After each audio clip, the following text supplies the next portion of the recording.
যার কপাল শুরু থেকে খারাপ থাকে তার কপাল শেষেও খারাপ, ঠিক আছে? তো আমাকে সবসময় একটা মানুষ অভিশাপ দেয়, আমার নাকি জিদের কারণে ভবিষ্যতে কান্না করতে হবে।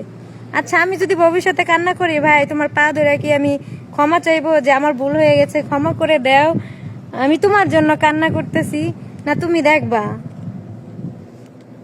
মানে কিছু হলে সে আমাকে এই কথা বলে আমার জিদের কারণে একদিন কান্না করতে হবে।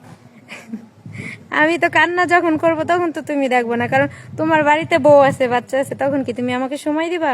এখন না বলতেছো তোমার বউ আরেক বেটার হাত ধরে চলে গেছে, অথচ তোমার বউ তোমার কাছে ঠিকই আছে, অযথা মানুষের লাইফটা নষ্ট করতেছ। নষ্ট না, নষ্ট কইরাই ফেলাইছো।